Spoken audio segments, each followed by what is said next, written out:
ফের দক্ষিণ চব্বিশ পরগনায় অস্ত্র কারখানার হদিশ। জয়নগরে অস্ত্র কারখানার হদিশ, উদ্ধার হলো অস্ত্র তৈরির সরঞ্জাম। নির্মীয়মান বাড়িতে অস্ত্র কারখানার হদিশ পাওয়া গেল। দুজনকে গ্রেফতার করেছে জয়নগর থানার পুলিশ।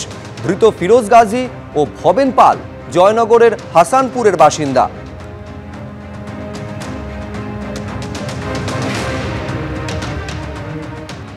2022-এ শ্রীলঙ্কা, 2024-এর বাংলাদেশের পর তাহলে কি সেই একই ঘটনার পুনরাবৃত্তি এবার নেপালে হতে চলেছে? বিশেষজ্ঞরা মনে করছেন এবার কিন্তু পালা বদল শুধু সময়ের অপেক্ষা। যেভাবে অশান্তি বাড়ছে সময়ের সঙ্গে পাল্লা দিয়ে, যেভাবে আগুন জ্বলছে রাজপথ জুড়ে, তাতে শুধুমাত্র আন্দোলন আর ছাত্র যুব সমাজের মধ্যে নয়, সমাজের সমস্ত মানুষের মধ্যে ছড়িয়ে পড়ছে, কার্যত গণ অভ্যুত্থানের চেহারা নিচ্ছে। অতনু হালদার রয়েছেন আমার সঙ্গে। অতনু, শ্রীলঙ্কার ক্ষেত্রে আমরা যা দেখেছিলাম, বাংলাদেশ এরপরে একটা ভয়াবহ অর্থনৈতিক বিপর্যয়ের মধ্যে পড়েছিল এই দুটো দেশই। কোথাও এবার ভারতের সঙ্গে নেপালের যে বাণিজ্যিক একটা সুষ্ঠু সুন্দর সম্পর্ক ছিল, সেটার উপর প্রভাব পড়বে না তো? দেখো, সেটার উপর প্রভাব পড়তেই পারে, কারণ ইতিমধ্যেই তুমি জানো যে বর্ডারে অর্থাৎ সীমান্ত এলাকায় যান চলাচল বন্ধ করে দেওয়া হয়েছে। ফলে স্বাভাবিকভাবেই ভারত এবং নেপালের মধ্যে যে বাণিজ্যিক সম্পর্ক সেটা ক্ষতিগ্রস্ত হচ্ছে। কারণ যদি যান চলাচলই না করে তাহলে পণ্য আদান প্রদান হবে কিভাবে? ঠিক আমি তোমাকে এইখানে যেটা বলতে থাকবো যে দেখো, এই ঘটনার দুটো দিক আছে। 2008 সাল থেকে নেপালের যে সরকার চলছে, সেই সরকার ভারতের সঙ্গে তুমি জানো যে নেপালের দীর্ঘদিনের বন্ধুত্ব, কিন্তু 2008 সালের এই সরকার আসার পর থেকে এই সরকারের ওপর চীনের প্রভাব ক্রমশ বাড়ছিল, যেটা ভারতের পক্ষে মোটেও স্বস্তিদায়ক ছিল না। এবং এই সরকারের ওপর যত দিন গেছে তত চীনের প্রভাব বাড়তে শুরু করেছে। এবং আজকে এই সরকারের ওপর নেপালের মানুষের ক্ষোভ যেভাবে আছড়ে পড়েছে, দুর্নীতির অভিযোগে নেপাল সরকারের উপরে মানুষের ক্ষোভ যেভাবে আছড়ে পড়েছে, এটা ভারতবর্ষের পক্ষে একটা সুযোগ যে সেই নেপালের মানুষের আস্থা ফের অর্জন করার।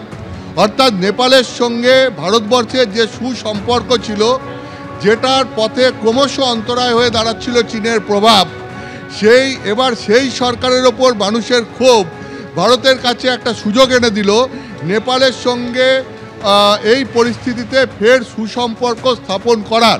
তার কারণ এই সুসম্পর্কের পথে অন্তরায় হয়ে দাঁড়িয়েছিল নেপালের বর্তমান সরকার এবং তার উপর চীনের প্রভাব। ফলে বিশেষজ্ঞরা বলছেন এটা একটা এই সুযোগটাকে যদি ভারত খুব ভালো করে ডিপ্লোম্যাটিক্যালি কাজে লাগাতে পারে, তাহলে সেটার ক্ষেত্রে আমাদের পক্ষে একটা মানে ভালো ব্যাপার হবে, একটা স্বস্তিদায়ক ব্যাপার হবে। দ্বিতীয়ত হচ্ছে যেটা অস্বস্তির দিক, যেটা বাংলাদেশে যখন গত বছর ঠিক এইরকম অশান্ত পরিস্থিতি তৈরি হয়েছিল, ঠিক যে পরিস্থিতি তৈরি হয়েছিল, ঠিক এক্ষেত্রেও তাই। এক্ষেত্রে যেটা হচ্ছে, নেপালের সঙ্গে ভারতের যে বর্ডার, বিভিন্ন ভারতের রাজ্যগুলোর সীমান্ত এলাকা দিয়ে নেপালের সীমান্ত এলাকার প্রায় 1600 কিলোমিটার বর্ডার এরিয়া রয়েছে। এই বর্ডার এরিয়াটা পুরো খোলা, ওপেন বর্ডার। এখানে এসএসবি দায়িত্বে থাকে এবং ভারত নেপালের মধ্যে যাতায়াত করতে কোনো পাসপোর্ট লাগে না, অবাধে যাতায়াত করা যায়, শুধু নজরদারি থাকে, এসএসবি নজরদারি থাকে। এখন এই নেপাল যদি পুরো এরকম অশান্ত হয়ে ওঠে, সেক্ষেত্রে অনুপ্রবেশের সমস্যা বাড়তে পারে। এখন ওপেন বর্ডার, যাতায়াত নিয়ন্ত্রণের জন্য সেইভাবে কোনো ব্যবস্থা নেই, পাসপোর্ট ভিসার ব্যবস্থা নেই, সেক্ষেত্রে অনুপ্রবেশ রোখা যাবে কিভাবে?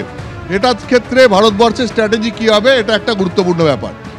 দ্বিতীয়ত আরেকটা তোমাকে গুরুত্বপূর্ণ বিষয় বলবো যে এই নেপাল ভারতের যে বর্ডার, এই রুটটা ইসলামিক জঙ্গি সংগঠনগুলো, ইসলামিক মদতপুষ্ট জঙ্গি সংগঠনগুলো, পাকিস্তানের মদতপুষ্ট জঙ্গি সংগঠনগুলো, তারা অনেক সময় এগুলোকে রুট হিসাবে ব্যবহার করে এই ভারত নেপাল সীমান্ত। এখন এই অশান্ত পরিস্থিতিতে তারা আবার এই সীমান্ত এলাকাকে নতুন কোনোভাবে কাজে লাগাবে না তো? নতুন কোনো ষড়যন্ত্রের অংশ হিসাবে তারাই সীমান্ত এলাকাকে বেছে নেবে না তো? এই ব্যাপারে ভারতীয় গোয়েন্দা বাহিনীকে অনেক সতর্ক থাকতে হবে, এটাই বিশেষজ্ঞরাও মনে করছেন। অতনু, ধন্যবাদ। এবং যেভাবে জঙ্গি অনুপ্রবেশ যখন হচ্ছিল, বাংলাদেশ যখন একেবারে উত্তাল হয়ে উঠেছিল, তারপরই কিন্তু দেখা গিয়েছিল বারবার সেই আশঙ্কার কথা বলা হয়েছিল জঙ্গি অনুপ্রবেশ এবং এই নেপাল সীমান্ত। এবার সেই নেপাল যখন উত্তপ্ত হয়ে উঠেছে, তখন ইতিমধ্যেই বিদেশ মন্ত্রক কড়া নজর রাখছে, সীমান্তে নজরদারি বাড়ানো হয়েছে, এমনটাই জানানো হয়েছে।